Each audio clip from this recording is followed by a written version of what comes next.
잃어버린 영혼 6번째 시간, 한 나병 환자의 결단이라는 제목으로 말씀을 증거합니다. 여러분, 바닷가에 가서 낚시를 한다면 무엇을 준비하시겠습니까? 질문이 좀 뜬금없나요? 함께 낚시를 하러 가자. 낚시 안 좋아하시는 분도 한번 생각해 보십시오. 나는 낚싯대를 가져갈 거야. 나는 뜰채를 가져갈 거야. 나는 통발, 어떤 사람은 그물, 어디에 가냐에 따라서 달라지겠지만 낚시 도구를 가져간다는 건 그 도구로 물고기를 낚겠다는 그 목적을 이루기 위함이죠. 사람마다 선택이 다를 수 있어요. 그런데 물고기를 낚기 위해서는 낚시 방법을 반드시 배워야 됩니다.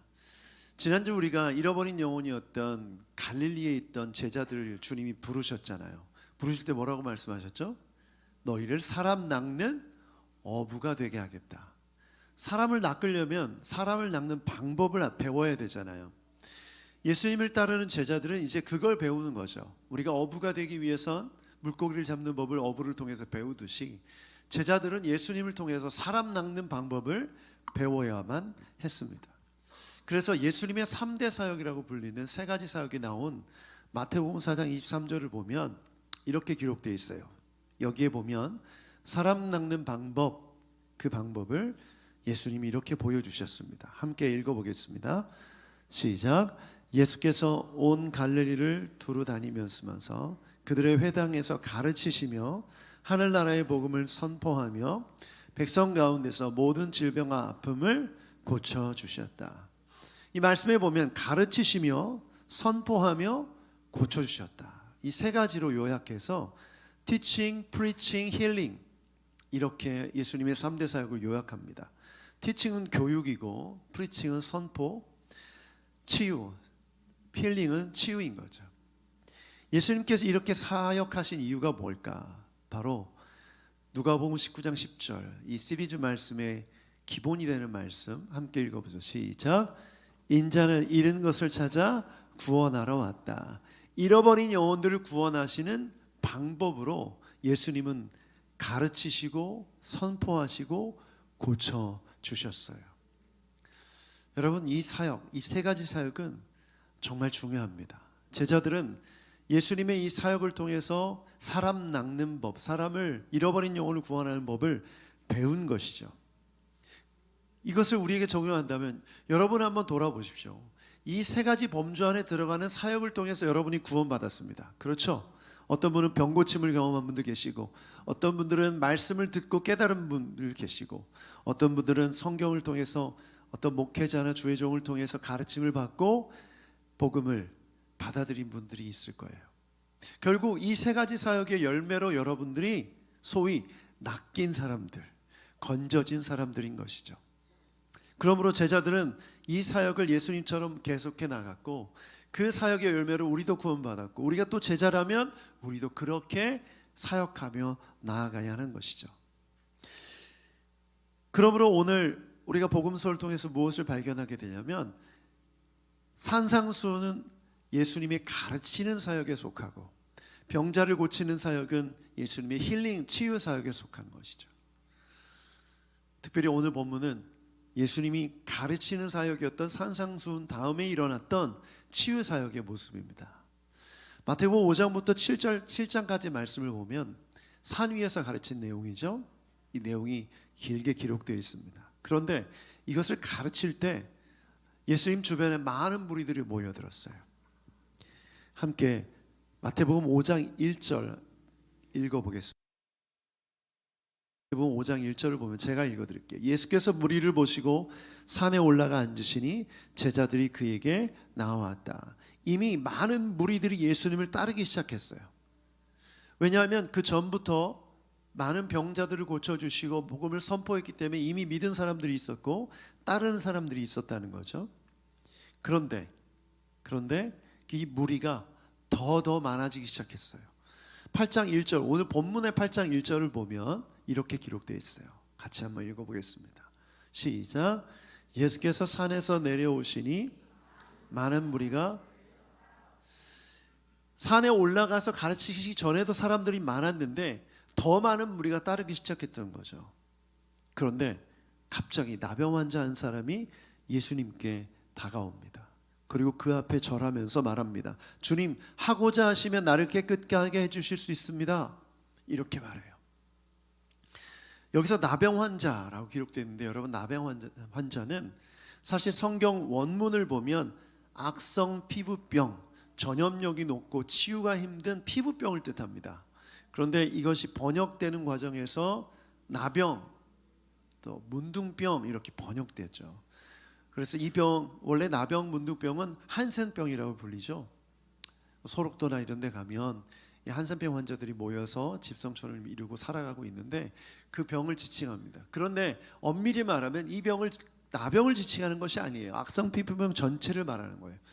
근데 어떤 병이냐가 핵심이 아니에요. 중요한 건 뭐냐면 이런 악성 피부병에 걸린 사람이 그 시대 문화 속에서 사람들에게 어떻게 인식되었느냐가 중요한 거죠. 레위기 13장 14장에 보면 2장에 걸쳐서 길게 이 악성 피부병에 대한 규례들이 나와 있습니다. 이 병에 걸리면 제사장이 확인하고 진 밖으로, 공동체 밖으로 내쫓게 돼요. 그리고 거기서 완전히 분리된 채 살게 됩니다. 병이 나으면 나았다는 것을 제사장에 확인받고 제사를 드린 이후에 들어올 수가 있었어요. 그런데 이 레위기에서 이렇게 규정한 율법이 이 예수님이 말씀하시던 당시에는 어땠냐면 악성 피부병에 걸렸다는 그 자체가 부정한 사람들이란 인식이 되는 거예요. 그래서 공동체에서 쫓김을 당하고 이 사람들은 옷을 찢겨진 옷을 입고 얼굴을 가려워야 하는 거예요. 그리고 이 사람이 가만히 앉아 있다가 사람들이 다가오면 소리를 질러야 하는 거예요. 나는 부정한 사람입니다. 나는 부정한 사람입니다. 속으로 작게 얘기해서 안 돼요. 큰 목소리로 얘기해야 돼요. 가까이 오지 못하게. 또 내가 지나가는데 누가 있다 그러면 나는 부정한 사람입니다. 나는 부정한 사람입니다. 말해야 되는 거예요. 완전히 공동체하고 분리된 채 살아가야 되는 비참한 사람이었던 거죠. 그런데 여러분, 이런 사람이 수많은 무리가 산상수훈을 하시기 전에도 따라오고 있었는데 그 이후에도 수많은 무리가 따라가고 있었는데 그 무리를 다 뚫고 누구 앞까지? 예수님까지 나온 거예요. 여러분, 이 당시 랍비 문화는 무엇이냐면 스승이 이렇게 걸어가면 약간의 거리를 두고 제자들이 따라오고 그 뒤를 무리들이 따라가는 그런 그림이에요. 연예인들이 이렇게 촬영하면서 지나가면 사람들이 막 따라가잖아요. 촬영 스태프와 뭐 매니저 이런 사람이 그 지근거리에 있고 그 뒤에 막 보고 싶어서 막 카메라 들고 따라가는 사람들, 그 연상하면 되는 거예요. 그런데 누가 봐도 악성 피부병에 걸린, 나병에 걸린, 찢어진 옷을 입고 거린 것 같은 모습을 한 사람이 거기를 뚫고 예수님께로 가까이 간다? 이거 쉽지 않은 일이죠. 쉽지 않은 일이에요. 그래서 이 나병 환자가 고침받은 이 모습은 우리에게 굉장히 큰 메시지를 줍니다. 어떤 마음으로 예수님께 나아갔는가? 또 예수님은 그 나병 환자를 보면서 어떤 마음이셨고 또 그가 치유받은 이 일은 우리에게 어떤 메시지가 있는가? 이것을 살펴볼 필요가 있는 것이죠. 그래서 오늘 크게 두 가지를 나누고 기도했으면 좋겠는데요. 첫 번째는 나병 환자가 먼저 다가왔습니다. 그리고 엎드렸어요. 1절과 2절 말씀 함께 읽어보겠습니다. 1절과 2절 시작. 예수께서 산에서 내려오시니 많은 무리가 그를 따라왔다. 나병 환자 한 사람이 예수께 다가와 그에게 절하면서 말하였다. 주님, 하시고자 하시면 나를 깨끗하게 해주실 수 있습니다. 2절 말씀을 보면 나병 환자 한 사람이 예수께 다가와 그에게 절하면서 말하였다. 다가왔다는 것과 절하였다는 말, 이 단어에 주목해야 돼요. 다가왔다는 건 나병 환자 한 사람이 수많은 무리들을 뚫고 다가왔다는 걸 뜻해요. 이것은 예수님과 거리가 굉장히 가까웠다는 것 뜻하고, 여기까지 나오기 위해서는 나병 환자는 큰 결단, 용기를 냈어야만 했어요. 그가 용기를 내지 않고 결단하지 않고 그저 먼 발치에서 사람과 떨어져 예수님을 따라가고 있었다면 이런 치유를 경험할 수 없었겠죠. 두 번째 단어는 절하면서예요. 이 절한다는 단어는 프로스퀴네어라는 단어인데 예배하다, 경배하다는 뜻을 갖고 있어요. 그러면 나병 환자가 이미 예수님을 믿고 있었다는 것을 말해주는 거죠. 믿음이 없었는데 병 낫고 싶어서 예수님께 나와서 병이 나아서 나 예수님 믿습니다가 아니라 이미 예수님의 사역을 보고 예수님의 말씀을 듣고 믿음을 갖게 됐고 그 믿음으로 병 낫기를 간구하는 마음으로 용기를 내서 주님께 나왔다는 거죠. 왜냐하면 여러분, 예수님은 믿음을 보시고 병을 고쳐주십니다. 두 가지 예를 볼 텐데, 중풍병자가 예수님께 치유를 경험하는데 이렇게 말씀하셨어요. 누가복음 5장 20절 말씀 같이 읽어보겠습니다. 시작. 예수께서 그들의 믿음을 보시고 말씀하셨다. 이 사람아, 내 죄가 용서를 받았다. 중풍병자를 낫게 하기 위해서 예수님께 가까이 가고 싶은데 주변 사람들에 둘러싸여서 도저히 갈 수가 없는 거예요. 집안에서 예수님이 계신데 사람들이 너무 많은 거예요. 들어갈 틈이 없어요. 그래서 중풍병자를 사람들이 매달아서 들고 지붕을 뚫고 내리는 거예요. 그 광경을 보시고 예수님이 중풍병자를 데려온 사람들의 믿음을 보시고 고쳐주신 거예요. 두 번째는 마태복음 9장 22절을 보면 혈루증을 앓는 여인을 고쳐주신 사건인데 이렇게 말씀하세요. 읽어보죠. 시작. 예수께서 돌아서서 그 여자를 보시고 말씀하셨다. 기운을 내어라, 따라. 내 믿음이 너를 구원하였다. 바로 그때에 그 여자가 나았다. 혈루증 앓는 여인, 그 여인의 믿음을 예수님이 보신 거죠. 여러분, 그러면 믿음은 무엇입니까? 행위로 나타납니다. 지금 나병이 걸려서 고통받고 있던 이 한 사람, 예수님께 나온 이 모습은 무엇을 뜻하냐? 그 안에 믿음이 있었다는 것을 뜻하고, 지금 본문 안에선 예수님이 믿음이란 단어를 언급하셨지 않았지만 그는 믿음으로 병고침을 받은 것이죠. 자, 그렇다면 오늘 이 모습을 통해서 우리는 무엇을 도전받아야 됩니까? 여러분, 하나님의 역사, 하나님의 기적 경험하기 원하십니까? 싫어요? 싫으면 말고요. 다시 한번 질문할게요. 여러분 인생에 하나님의 역사하심, 하나님의 사역을 경험하기 원하십니까? 원하십니까? 그럼 뭐 해야 됩니까? 주님께 가까이 다가가야 돼요. 결단과 용기를 내서 주님께 다가가야 돼요. 기도와 예배 가운데, 말씀 가운데 주님께 나아가야 되는 줄 믿습니다. 또 뭐 해야 됩니까? 믿어야 돼요. 뭘 믿어요? 하나님의 역사하심을, 하나님의 살아계심을, 하나님의 일하심을 믿고 그분께 결단하고 나아갈 때 여러분의 모습, 그 결단을 주님께서 보시고 하나님의 역사를 일으켜 주실 줄 믿습니다. 그런데 우리가 왜 그것을 하지 않느냐는 거죠. 여러분, 오늘 이 모습은 우리가 하는 신앙생활의 모습과 너무나 흡사합니다. 여러분의 삶에 문제 없습니까? 재정적으로 문제 없어요? 돈 많으세요? 네.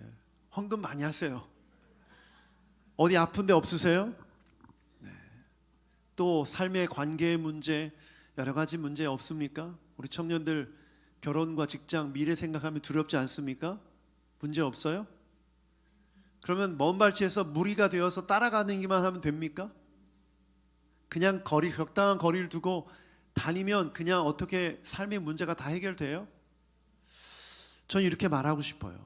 기도하지 않고, 주님을 구하지 않고, 주님께 가까이 하지 않고 그냥 어떻게 되겠지라는 생각으로 살아가면 그것은 방관이며 방치예요. 여러분의 삶의 문제를 방관하고 방치하면 아무 일도 일어나지 않아요. 우리 주님은 여러분을 그저 나를 멀찍이서 따라오는 무리로 부르시지 않았어요. 우리 주님은 여러분의 삶의 문제를 해결하기를 원하세요.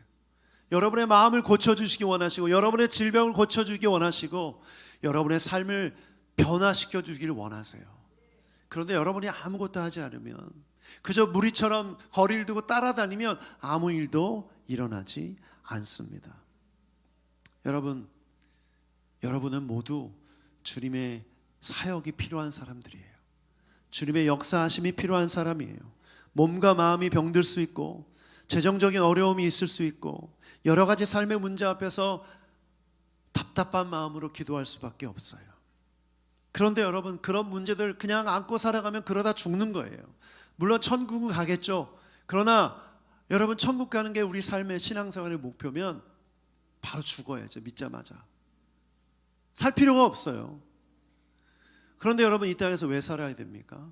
여러분의 삶은 하나님의 역사하심이 나타나는 기회이기 때문에 그래요. 나병 환자가 그 사람들을 뚫고 가는 거 싫어서, 사람들이 나를 부정하다라고 발로 차고 침 뱉고 조롱하는 게 싫어서 예수님께 가까이 나아가는 용기와 결단을 하지 않았다면 그는 그렇게 살다가 죽었겠죠. 그런데 여러분, 우리 주님은 그런 삶을 기뻐하지 않으세요. 그러므로 여러분, 결단하셔야 돼요. 이대로는 안 된다.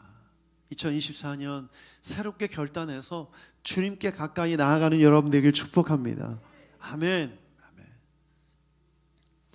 제가 사실은 고질병이 있는데 그 고질병이 허리 아픈 거예요. 제가 허리가 아파서 병원에 가면 자주 듣는 얘기가 있어요. 의사 선생님들이 대부분 이 얘기 하세요. 이 허리 아픈 게 갑자기 아픈 게 아니라고. 오랜 시간 동안 쌓여서 조금 뻐근할 때 바로 풀고 스트레칭하고 했어야 되는데, 치료받아야 되는데 점점 병을 키우다가 한꺼번에 빵 온 거라는 거죠. 제가 걷지 못할 정도로 쓰러져 가지고 움직이지 못하는 그런 경험을 2번이나 한 적이 있는데, 그때마다 했던 말이에요.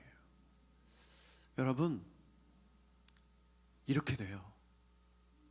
여러분의 삶의 문제, 작은 문제들 쉽게 여기지 말고 그 문제를 들고 주님께 다가가 엎드려 구하는, 예배하는 여러분 되길 축복합니다.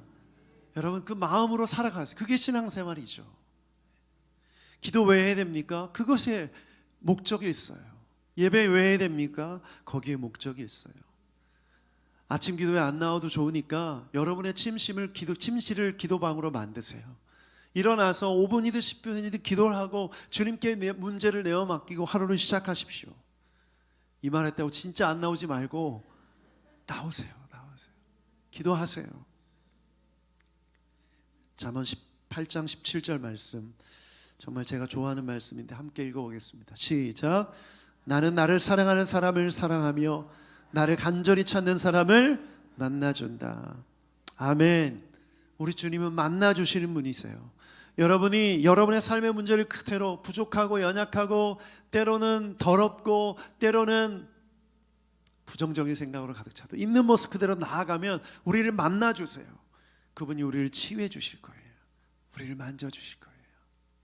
여러분, 간절히 주님께 나아가는 여러분 되길 축복합니다. 2번째, 예수님은 그 나병 환자를 이렇게 고쳐주셨어요. 손을 내밀어 주셨고 만져주셨어요.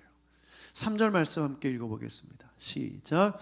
예수께서 손을 내밀어서 그에게 대시고 그렇게 해주마, 깨끗하게 되어라 하고 말씀하시니 곧 그의 나병이 나았다.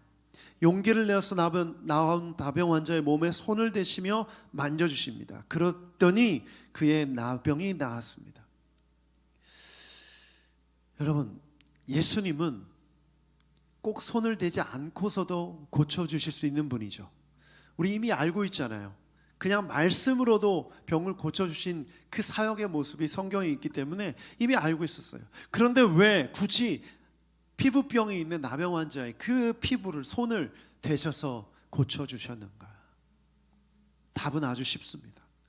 그 사람에게 필요한 것이기 때문에, 그 나병 환자에게 너무나 필요한 것이기 때문에 하나님의 아들이신 메시아가 직접 그 손으로 자신의 그 피부병을 만져주시는, 그 피부를 만져주시는 그 경험을 통해서 나병 환자가 치유받는 것이 필요했기 때문이에요. 어떤 사람은 말씀으로도 고쳐주실 수 있지만 그것은 그 필요이기 때문에 그렇게 하신 것이고, 이 사람은 그 필요가 있기 때문에 이렇게 하신 것입니다. 결국 무엇을 말하냐? 잃어버린 영혼이 죽게 돌아올 때 그 영혼에게 필요한 사역을 우리 주님이 하신다는 것입니다. 중요한 지점은 그거예요. 이 치유의 방법이 중요한 게 아니라 예수님의 마음이에요. 여러분, 예수님이 힐링, 고쳐주신 그 목적이 무엇이냐는 거예요. 여러분, 우리 주님은 우리 영혼이 회복되는 것을 원하시는 줄 믿습니다. 단순히 육체의 치유만을 원하시는 것이 아니에요. 이 육체의 치유를 통해서 그 사람이 공동체로 돌아와 예수 그리스도의 그 만지심, 그 치유의 역사를 간증하고 예수님의 뜻을 전하는 사람이 되기 위함이죠. 그래서 고쳐주신 것이죠. 치유 그 자체의 목적이 있는 것이 아닙니다. 그래서 만져주신 거예요. 그리고 이 사람은 이렇게 간증하겠죠. 주님이 내 더러운 피부를 만져주셔서 내가 고침을 받았습니다. 그렇게 고백했기에 오늘 이렇게 성경이 기록되었고 지금까지 우리에게 전해진 것이죠. 저는 오늘도 지금도 예수님은 이렇게 사역하신다고 믿습니다. 여호와는 나의 목자시니 내게 부족함이 없으리로다.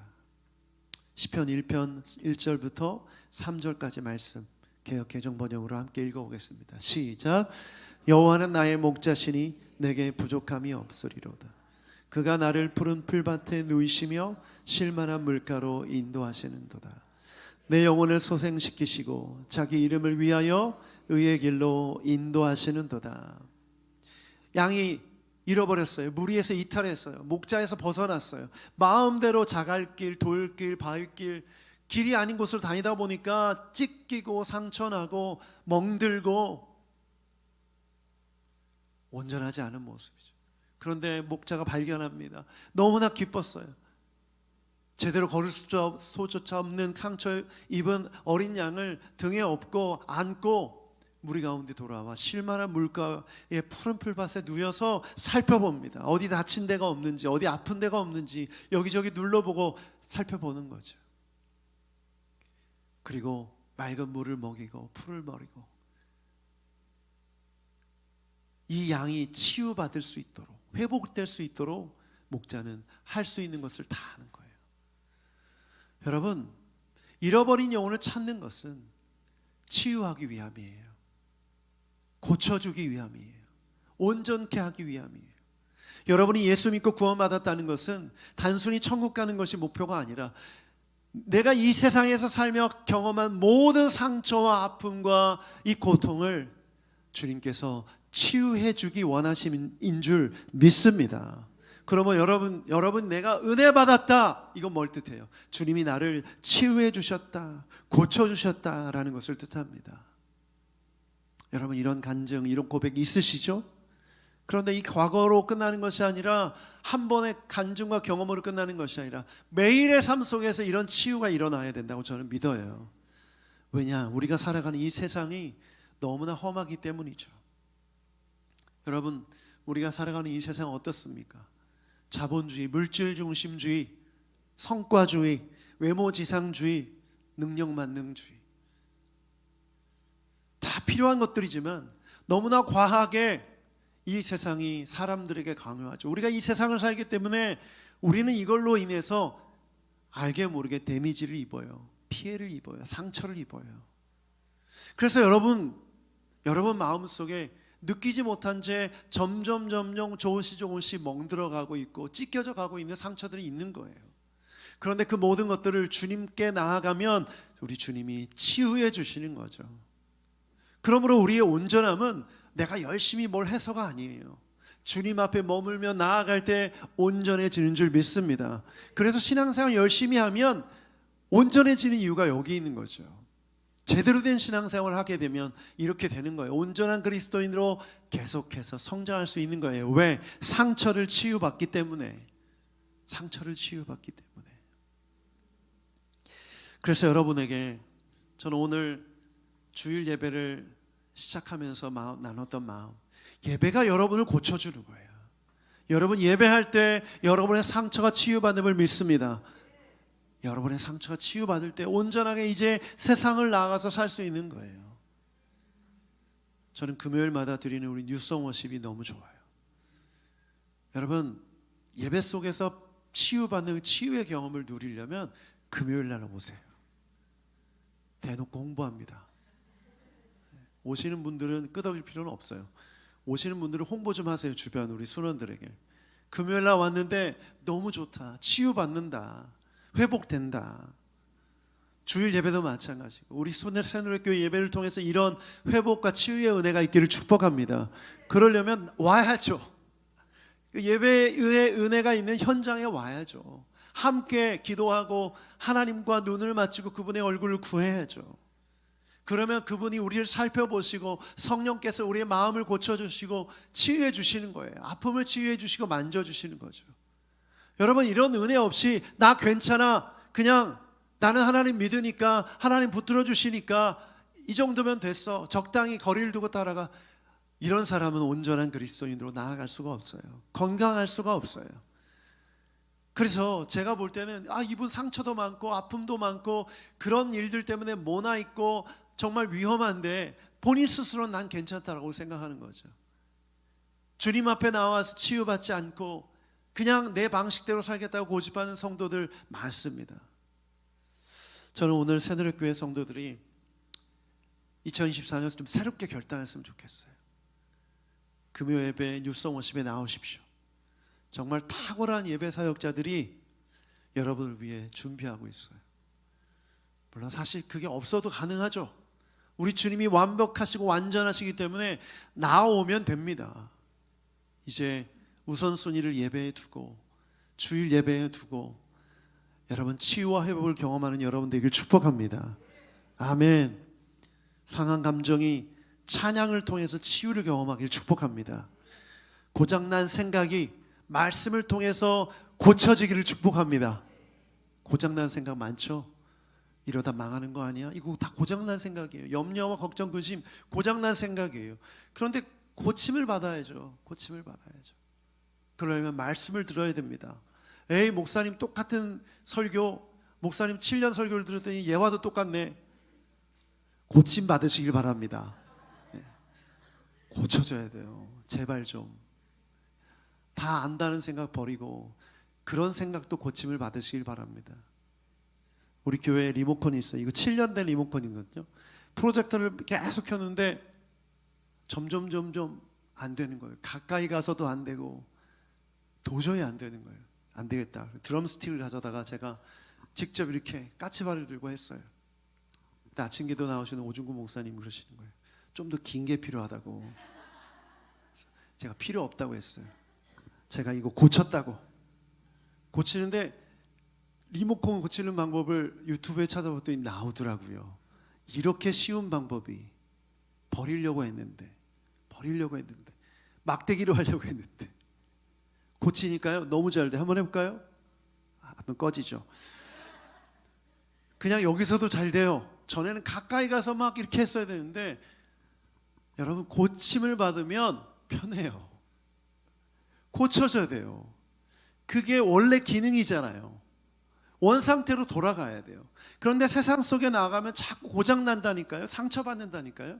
제 기능을 제대로 못한다니까요. 하나님이 우리를 하나님의 형상으로 만들어서 잘 살게 창조하셨는데 그대로 살려면 회복돼야 되는 거예요. 여러분, 잃어버린 영혼이 돌아온 이유가 바로 여기에 있는 거죠. 나병 환자는 구원받았어요. 이미 예수님 믿었기 때문에. 아멘. 그런데 왜 고침이 필요하냐? 온전한 사람으로, 온전한 그리스도로 살기 위함이죠. 여러분 마음속에 난 이대로 괜찮아, 난 이렇게 살 거야, 여러분 이런 교만함 다 버리고 내 삶에 결핍이 있고 부족하고 연약하고 아프다면 또 고장난 생각이 있다면 우리 주님께 열심히 나아가는 여러분들을 축복합니다. 그래서 우리 새누리교회 예배의 부흥은 이렇게 정의했어요. 한 명이라도 더 나오면 부흥이다. 할렐루야. 하나님의 역사는 동일하게 모든 영혼들에게 이루어질 줄 믿습니다. 이번 주 금요일 날 출석 체크 안 할 거예요. 하고 싶지만 안 할 거예요. 알아서 나오세요. 우리 교회 예배는 자발성이 목회 철학입니다. 예배 철학이에요. 자발성. 제가 우리 임직자들에게 전화 안 돌릴 거예요. 문자 안 보낼 거예요. 자발적으로 나오세요.